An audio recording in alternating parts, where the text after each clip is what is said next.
नमस्कार दोस्तों, राधे राधे। मैं अजय वर्मा आपके साथ और आप पढ़ रहे हैं फिजिक्स बाय अजय वर्मा। दोस्तों, आज मैं शुरू करने जा रहा हूँ फिजिक्स का वो पार्ट जो सबसे ज़्यादा इम्पोर्टेंट होता है, चाहे वो 11th हो या 12th हो।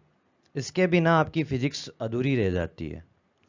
फिजिक्स का अगर फिजिक्स को आपको समझना है तो आपको इसको 3 टुकड़ों में डिवाइड करना पड़ेगा। पहला, थ्योरी, अर्थात जो भी लैंग्वेज हो जाएगी, थ्योरी में जो भी लैंग्वेज आप यूज़ करते हो, अर्थात परिभाषा लिखना, थ्योरी वगैरह ये सब चीज़ें, व्याख्या करना किसी भी चीज़ की, तो वो लैंग्वेज हो जाती है। ठीक है। दूसरा, मैथ्स। आपको इसके लिए फिजिक्स को समझने के लिए मैथ्स आना जरूरी है, क्योंकि मैथ्स हमें प्रूफ देती है। फिजिक्स अर्थात भौतिकी में या फिर हमारे एनवायरनमेंट में, हमारी प्रकृति में जो भी घटनाएं होती है उसका मैथमेटिकल प्रूफ देती है मैथ्स। ये हाँ भाई साहब, ये हो सकती है इतने परिमाण के साथ, इस डायरेक्शन में ये ऐसा हो सकता है, और पॉसिबिलिटी होती है, चांसेस होते हैं। ठीक है ना। तो हमें वो मैथ्स प्रोवाइड करती है। तीसरा है डायग्राम। क्या होता है? डायग्राम। डायग्राम बहुत इंपॉर्टेंट है। फ्लो किधर से किधर हो रहा है, घटना कैसे हो रही है, उसका डायग्राम हमें बनाना आना चाहिए। रेखांकित डायग्राम जो होता है आपका, स्कीमेटिक डायग्राम, ठीक है ना, वो बनाना आना चाहिए आपको। तो आप फिर इन तीनों की मदद से क्या कर सकते हैं? फिजिक्स को समझ सकते हैं। थ्योरी को करना इतना मुश्किल नहीं है, लेकिन कई बार आपकी क्या होता है, लैंग्वेज आपको खा जाती है। कई बार आप फिजिक्स के कंसेप्ट तो क्लियर हो जाते हैं, नॉर्मल लैंग्वेज में आपको टीचर समझा देता है, कंसेप्ट भी क्लियर हो जाते हैं, लेकिन लैंग्वेज बहुत भारी पड़ जाती है कई बार। क्योंकि जनरली क्या होती है, बुक्स में स्टैंडर्ड लैंग्वेज होती है। क्या होती है? स्टैंडर्ड लैंग्वेज होती है। अब आप, टीचर आपको जो जिस लैंग्वेज में समझाता है, आपकी जो लोकल लैंग्वेज होती है उसमें समझा देता है, आप समझ भी जाते हो। लेकिन जब आप बुक की लैंग्वेज देखते हो, वो स्टैंडर्ड में होती है, स्टैंडर्ड लैंग्वेज होती है, वो आपको समझ में नहीं आती, तो आप कंफ्यूज हो जाते हो कि पूछ क्या रहा है भाई साहब। इसलिए आपको थोड़ा बहुत लैंग्वेज पे भी फोकस करना पड़ेगा कि बार बार प्रैक्टिस करनी पड़ेगी, बार बार उन शब्दों को अपने जहन में उतारना पड़ेगा कि इसका मतलब क्या होता है, तब जाके आप फिर बुक्स वाली जो ये थ्योरी होती है, लैंग्वेज होती है, तब जाके समझ पाओगे। और अपने टीचर की सहायता लें। कोई शब्द आपको समझ में नहीं आता तो उनसे ज़रूर पूछें। ठीक है। ये आ गया समझ में? क्योंकि मैक्सिमम मैंने देखा बच्चों को कंसेप्ट समझ में आ जाते हैं, लेकिन उनसे क्वेश्चन सोल्व नहीं होते, क्वेश्चन की लैंग्वेज समझ में नहीं आती उनको, पूछ क्या रहा है भाई। तो सबसे बड़ी जो गलती करते हैं उसको सुधारो आप।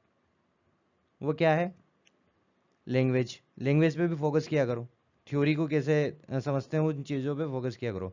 टीचर समझा रहा है, वो अपनी अलग लैंग्वेज में समझाता है, लेकिन आपको बुक्स की लैंग्वेज भी समझ में आनी चाहिए, क्योंकि बुक्स के लैंग्वेज के आधार पर ही आपके क्वेश्चंस बनते हैं। इस वजह से आपके कई बार क्वेश्चन नहीं होते कंसेप्ट आते हुए भी, तो थ्योरी पे ढंग से फोकस करेंगे। अगला, मैथ्स। मैथ्स भी एक तरीके से लैंग्वेज ही है। अब मैथ्स क्यों पढ़ते हैं हम? मैंने कहा था सबसे पहले कि प्रूफ चाहिए, प्रूफ देने वगैरह ये सब, ठीक है ना, तो वहां पर हमें मैथ्स चाहिए। अगला, मैंने क्या बोला कि मैथ्स भी एक लैंग्वेज है। काहे की लैंग्वेज है? जैसे मैं और आप बात करेंगे, या तो इंग्लिश में बात कर लेंगे, ठीक है, या फिर हिंदी में बात कर लेंगे। ठीक है, हो गया। ये हमारी भावनाओं को समझने के लिए, या फिर अपनी फीलिंग्स को आदान प्रदान करने के लिए जो मोड था, एक या तो इंग्लिश हो सकता है या फिर हिंदी हो सकता है। ठीक है, इंसानों से इंसानों को बात करने के लिए।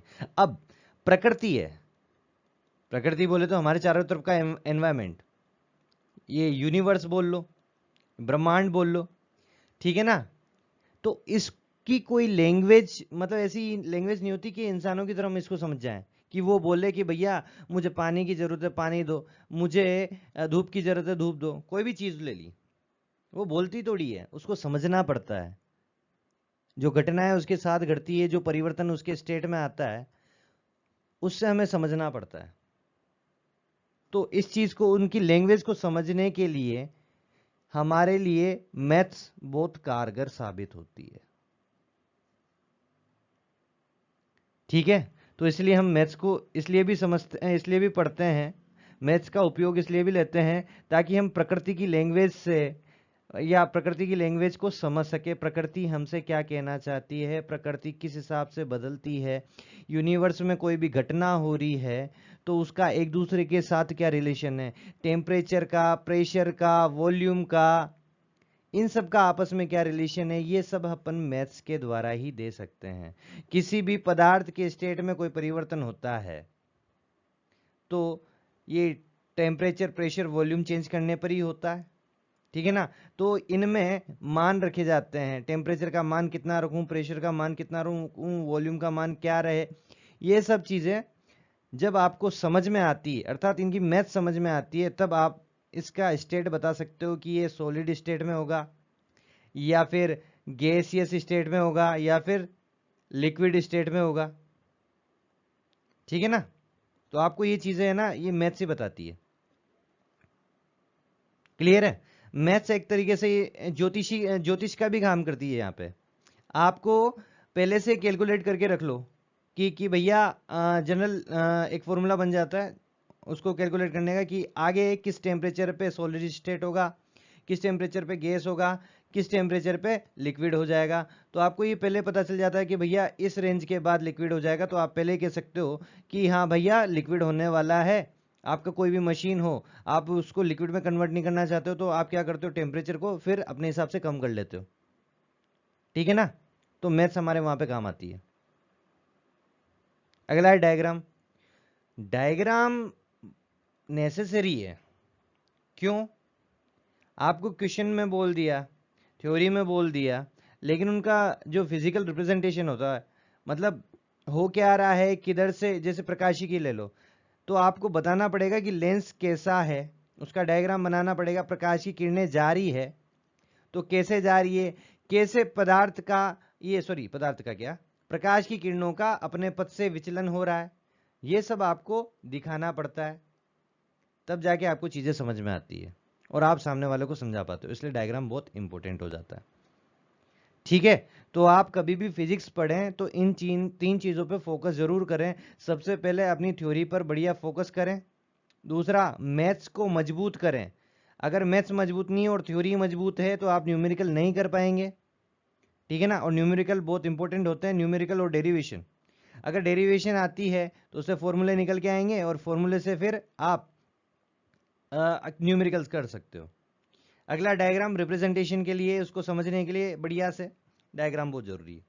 तो कभी भी फिजिक्स पढ़ें इन तीन चीज़ों का सहारा लेना भैया, इन तीन चीज़ों को कमज़ोर मत होने देना, तो ही आप फिजिक्स समझ पाओगे। ऐसे नहीं कि आए और मैथ्स पे ध्यान नहीं दिया, थ्योरी पे ध्यान नहीं दिया, डायग्राम पे ध्यान नहीं दिया और फिर भी बड़े मन हो रहा था कि भाई फिजिक्स लेना है। ऐसा नहीं करना बिल्कुल भी। फिजिक्स लेना है तो सबसे पहले ये मान लेना, डरते हैं बच्चे इस चीज़ को लेके, डरना नहीं है, स्टेप वाइज काम करो। फिजिक्स इतनी हार्ड नहीं है, स्टेप से काम करोगे तो आराम से हो जाती है। स्टेप वाइज आप काम नहीं करते, आप भागने की कोशिश करते हो, ठीक है ना। आप स्टेप वाइज नहीं चलते हो कि एक पग पे चला, फिर दूसरे पे स्टेप पे आया, फिर तीसरे, नहीं, आप डाकने की कोशिश कर दो, एक से दूसरे पे नहीं जाते हो, सीधे एक से लास्ट वाले पे पहुंचने की कोशिश करते हो। ये मत करना, एक एक स्टेप वाइज चलोगे। शुरुआत में टाइम लो आराम से, जब तुम्हारा बेस क्लियर हो जाएगा ना भाई साहब, ये मैथ्स वाला, थ्योरी वाला, डायग्राम, फिर उसके बाद आपको पता चलेगा कि भाई साहब सब जगह एक जैसी ही घटनाएं हो रही है, मतलब एक जैसा पैटर्न चल रहा है सभी में, ठीक है ना। तो पैटर्न बन जाता है इसमें। तो स्टेप वाइज चलें, स्टेप वाइज चलोगे तो आराम से आपको फिजिक्स समझ में नहीं आएगी, डर बिल्कुल भी नहीं रहेगा आपके अंदर। तो फिजिक्स से डरना नहीं, स्टेप वाइज चलना, और छलांगे मत मारना इसमें प्लीज। कोई भी एक कंसेप्ट छोड़ोगे, कोई सा भी एक कंसेप्ट आपने छोड़ा, वो अगले कंसेप्ट में आपको दुविधा उत्पन्न कर सकता है, क्योंकि फिजिक्स में हर चीज एक दूसरे से रिलेटेड है। अगर एक चीज को छोड़ दिया तो दूसरी चीज हो सकता है समझ में नहीं आएगी आपको। कुछ टॉपिक्स होते हैं इनमें इंटर रिलेटेड होते हैं, तो वो करना बहुत जरूरी है। और जब आप फिजिक्स में क्वेश्चन करते हो ना, तो भाई साहब 2-3 कंसेप्ट को एक साथ मिला के क्वेश्चन दिया जाता है, अगर भारी क्वेश्चन देना तो किसी को।